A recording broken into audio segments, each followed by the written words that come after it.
L'iPhone 15 est là, et pour seulement 800 $, vous pouvez mettre la main sur le dernier modèle qui n'a pratiquement aucune nouvelle caractéristique, à l'exception de celle qu'Apple a été légalement contrainte d'adopter.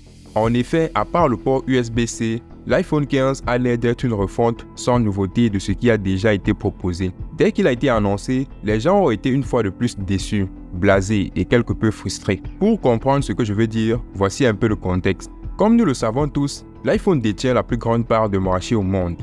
Aux États-Unis, des smartphones sortent presque tous les ans, mais au début, chaque nouvelle sortie d'iPhone était quelque chose de spécial. Il s'agissait de vrais modèles améliorés par rapport aux précédents. Ils étaient innovants et intéressants, mais au fil du temps, Apple a laissé de côté l'innovation, se focalisant sur les ventes. Pareil pour le nouvel iPhone 15. Comme tous ses prédécesseurs, l'iPhone 15 est doté d'un appareil photo amélioré, d'un nouvel îlot dynamique, jusque-là exclusif au modèle haut de gamme de l'iPhone 14, et d'un écran OLED Super Retina compatible avec les contenus Dolby Vision. Et c'est tout. Mais ce n'est pas vraiment le téléphone sur lequel Apple mise. Voyez-vous, l'entreprise se concentre plus sur l'iPhone 15 Pro Max, et ce dernier possède l'un des meilleurs appareils photo de l'histoire d'Apple, avec un zoom périscopique qui fait passer le zoom optique de x3 à x5, le tout pour un surcoût total de 1200 $. Mais une fois la poudre aux yeux lavée, on se rend vite compte qu'une fois de plus, il n'y a rien de vraiment nouveau. Il y a certes un meilleur appareil photo et quelques accessoires sympathiques, mais rien de révolutionnaire ou significatif. Pourtant, selon certaines sources, plus de 250 millions d'iPhones n'ont pas été mis à jour au cours des 4 dernières années. De plus en plus de personnes souhaitent donc désespérément changer de smartphone et opter pour un modèle offrant une expérience plus à jour. Tim Cook, le PDG d'Apple, pense que la gamme iPhone 15 sera la série légendaire qui battra les records de vente d'Apple. En réalité, tous les gourous de la technologie prédisent que l'iPhone 15 sera l'un des iPhones les plus importants de l'histoire. Même si, à bien y regarder, l'iPhone 15 n'est ni révolutionnaire ni légendaire. Ce n'est vraiment rien. Le look de l'iPhone 15 est incroyablement similaire à celui de l'iPhone 14. Apple a arrêté d'innover il y a longtemps et ne pense plus qu'à de nouvelles façons de vendre un mauvais produit aux masses. Pourtant, les gens les achètent. Comment ça se fait? Bien sûr, Apple a la réputation d'être l'entreprise technologique la plus révolutionnaire au monde, offrant une expérience inégalée. Voilà donc la raison pour laquelle l'Américain moyen va dépenser une grande partie de son salaire pour se procurer le dernier iPhone tout en négligeant d'autres aspects de sa vie, n'ayant pas envie d'avoir l'air différent de la foule et de la société. La peur de rater une occasion est le souci numéro 1 du marketing moderne, et Apple est le meilleur dans le domaine de l'installation de cette peur dans l'esprit des gens. Leur marketing, leur publicité et leurs slogans reflètent tous le message suivant. Si vous n'avez pas le dernier iPhone, vous êtes un boomer qui ne suit pas le rythme du monde moderne. Vu la rapidité avec laquelle la technologie et les temps changent, tout le monde veut se tenir au courant des dernières technologies et tendances. Mais ils ne voient pas que l'iPhone dans lequel ils investissent leur argent est le même que celui qu'ils ont déjà. Juste parce que son nom est un petit peu différent et que Tim Cook l'a qualifié de « meilleur de tous les temps », les gens perdent leur esprit critique et les achètent sans hésiter. Le seul changement que nous avons vu dans l'iPhone 15 est le port de chargement, désormais de type USB-C. Cette décision n'est pas le fruit d'une réflexion personnelle d'Apple, mais d'une décision qui lui a été imposée. En effet, l'Union européenne a clairement fait savoir qu'elle souhaitait qu'Apple utilise un port de chargement de type USB, sous peine d'être banni de l'Union européenne, ce qu'Apple ne peut même pas imaginer dans ses cauchemars les plus fous. Cette interdiction en Europe sera la plus grande perte pour Apple, et c'est la raison pour laquelle la société abandonne sa nature de loup solitaire et passe à l'USB-C. Mais ce n'est pas tout, car l'Union européenne va imposer des décisions majeures aux fabricants de smartphones à l'avenir. En 2023, l'Union européenne a adopté une nouvelle proposition selon laquelle tous les smartphones devront être équipés de batteries amovibles d'ici 2027, y compris l'iPhone. Cette décision a été un coup dur pour Apple, véhément opposant aux batteries amovibles. Apple a clairement indiqué par le passé qu'elle ne proposerait jamais de batterie amovible. L'entreprise a d'ailleurs été la première à lancer la tendance de ne jamais proposer de batterie remplaçable, et toutes les autres marques l'ont suivi. Mais les nouvelles lois de l'Union européenne vont tout changer. Apple aurait pu espérer s'en sortir grâce à ses services de réparation, mais la bataille sera rude. La loi stipule que les gens doivent pouvoir remplacer leur batterie avec des outils courants comme des tournevis. Le fait qu'Apple propose de le faire contre rémunération ne signifie pas grand-chose, puisque la loi stipule expressément que tout le monde doit pouvoir le faire. Modifier le design de ces téléphones coûtera du temps et de l'argent à Apple et va directement à l'encontre de son objectif, pas sur secret d'obsolescence programmée. Ces nouveaux téléphones ne changeront rien à tout cela. Ils ne sont que le prochain engrenage dans une grande machine. La seule véritable nouveauté annoncée est qu'après une décennie, les iPhones commenceront à utiliser des batteries au cobalt 100% recyclées. À première vue, il s'agit là d'une bonne nouvelle et Apple a reçu beaucoup d'éloges à ce sujet. C'est certes un pas dans la bonne direction, mais l'une des principales raisons est qu'Apple s'est rapidement rendu compte qu'elle ne pouvait pas continuer trop longtemps économiquement avant de commencer à en manquer.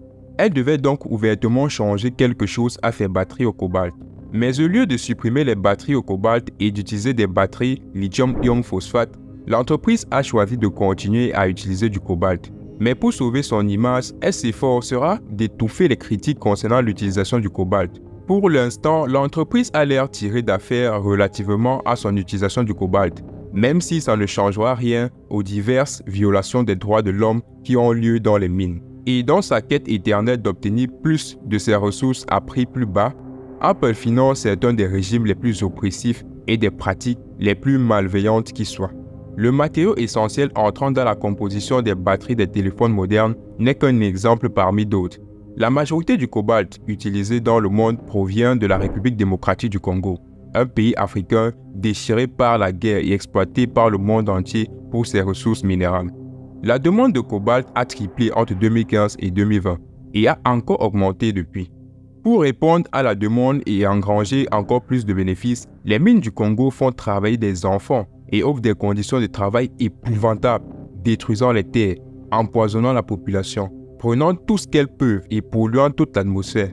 Au bout de quelques années, le téléphone qu'ils ont fabriqué finit de toute façon dans une décharge. Il ne s'agit pas de produits dont les gens ont réellement besoin ou même désirent nécessairement. Surtout si on leur demande pourquoi ils aiment ce téléphone en particulier. Ils vous répondront qu'ils veulent juste la version la plus récente. Cette manière d'exploiter les produits temporaires est la marque de fabrique de l'iPhone et rien n'indique qu'elle changera à l'avenir. Voilà pourquoi quand Apple affirme se préoccuper de l'environnement et du changement climatique, on sait qu'elle ne peut pas être moins sincère. Ce n'est qu'une autre façon pour Apple de réduire chaque dollar de production possible afin de maximiser les profits. Si Apple se souciait vraiment de l'environnement, ne pensez-vous pas qu'il ne serait pas nécessaire de fabriquer un smartphone chaque année? Et même si Apple voulait fabriquer un smartphone chaque année, pourquoi ces smartphones ne dureraient-ils pas plus longtemps? Le fait qu'ils soient construits selon le principe de l'obsolescence programmée montre qu'Apple ne se soucie pas vraiment de leur durée de vie et qu'elle peut donc se vanter d'être activiste autant que possible, mais qu'elle ne fera jamais un pas pour améliorer son produit pour le bien de ses clients ou de l'environnement. Mais pourquoi les choses en sont-elles arrivées là? Pourquoi l'entreprise a-t-elle atteint cet état de stagnation? Celui où elle ne veut plus faire de changements radicaux et cesse d'innover comme sous la direction de Steve Jobs. Le fait est que la technologie des smartphones a presque atteint son stade final en termes d'innovation. Et c'est la faute à pas de chance, car c'est le cas pour toutes les technologies. Quand Steve Jobs a présenté le tout premier iPhone, il s'agissait de l'une des plus grandes révolutions technologiques de l'histoire. Dans les années qui ont suivi, les smartphones ont évolué très rapidement et Apple proposait des produits emblématiques, ce qui lui a permis de s'imposer comme la meilleure sur le marché. Mais toute bonne chose a une fin, et les progrès ont commencé à ralentir, si bien que les entreprises n'ont plus aucune idée de ce qu'elles doivent faire. Quand Apple a eu l'idée de proposer 2 caméras sur un smartphone, tout le monde a commencé à les copier en ajoutant de plus en plus. Mais ce changement a aussi atteint ses limites, car on ne peut pas avoir une infinité de caméras. Cela ne ferait qu'enlaidir le design du smartphone. Tout ce qui était autrefois considéré comme révolutionnaire est devenu la norme pour les smartphones. Et voilà donc pourquoi l'engouement fatigue. On compte aujourd'hui tellement d'acteurs dans le secteur qu'il est plus difficile pour chaque entreprise de se démarquer. Et un point de non-progrès était inévitable. La stagnation de la technologie s'est traduite par une stagnation du marché. Selon les estimations, le nombre total de téléphones livrés en 2023 atteindra son niveau le plus bas depuis 10 ans. Et aucune nouvelle fonctionnalité ne viendra casser la monotonie et motiver les utilisateurs. Aujourd'hui, la raison la plus courante d'acheter un nouveau téléphone est que l'ancien ne tient plus en autonomie. Paradoxalement, cette situation pourrait jouer en faveur d'Apple. Les autres fabricants de smartphones n'ont pas l'obsession culturelle qu'Apple peut susciter chez certaines personnes. Ils sont constamment en concurrence pour être la meilleure option ou pour lancer les dernières innovations. Voilà pourquoi d'autres entreprises comme Google et Samsung ont sorti des téléphones pliables et des téléphones à clapet, alors qu'Apple est resté à l'écart. Ces nouveautés se positionnent comme des solutions possibles au problème de la stagnation, mais leur prix exorbitant et leur faible taux d'adoption les ont mis hors de portée de la plupart des gens. Une fois que la technologie sera au point, Apple s'y intéressera peut-être. Mais pour l'instant, l'entreprise compte bien faire la même chose et obtenir les mêmes résultats. En effet, à l'instar des vêtements de marque, les gens achètent la marque et non le produit. Pour les smartphones, Apple n'a pas besoin d'innover. Elle peut se contenter de produire de plus en plus de téléphones qui ne durent que quelques années en continuant à les vendre. Les résultats de cette dernière version montreront si cette stratégie fonctionne toujours. La domination à court terme d'Apple sur le marché des smartphones est pratiquement assurée. La société a compris le code de la surconsommation en s'assurant que le produit lui-même compte beaucoup moins que le nom et la marque. Mais une fois que les smartphones seront remplacés par la prochaine innovation, Apple se retrouvera au pied du mur. Voilà pourquoi elle consacre autant de ressources à la recherche du prochain smartphone, le marché qui définira les 2 prochaines décennies. C'est pourquoi elle se concentre désormais sur la réalité virtuelle et l'intelligence artificielle pour trouver la prochaine innovation, en dévoilant sa nouvelle Vision Pro. Alors que le marché de l'intelligence artificielle fait déjà l'objet d'une grande attention de la part de tous les concurrents d'Apple, la réalité virtuelle n'est toujours pas un sujet d'actualité et l'entreprise continuera donc à fabriquer de nouveaux casques jusqu'à ce qu'elle en vienne au bout. C'est ce qui est fascinant avec la technologie. Il faut s'adapter. On ne peut pas utiliser une idée éternellement et il faut toujours se réinventer si l'on veut survivre. Et Apple est un génie dans ce domaine. Son premier grand succès a été l'interface graphique, un concept dérobé à Xerox, puis l'entreprise s'est consacrée aux ordinateurs Apple pendant une décennie pour en tirer le maximum. Et lorsqu'elle a réalisé qu'elle ne pouvait rien faire de plus pour rendre les ordinateurs de bureau plus extraordinaires, elle est passée à l'iPhone. Et le moment est venu pour l'iPhone. Apple sait que l'iPhone n'est plus l'avenir, l'heure est aux Vision Pro maintenant. Les gens attendaient avant les nouveaux iPhones chaque année, faisaient la queue devant les magasins, faisaient tout ce qu'ils pouvaient pour mettre la main dessus. Mais cette tendance faiblit de plus en plus, et tandis que l'ère des iPhones connaît son crépuscule, une nouvelle vague de technologies dystopiques, puissantes et addictives se profile à l'horizon.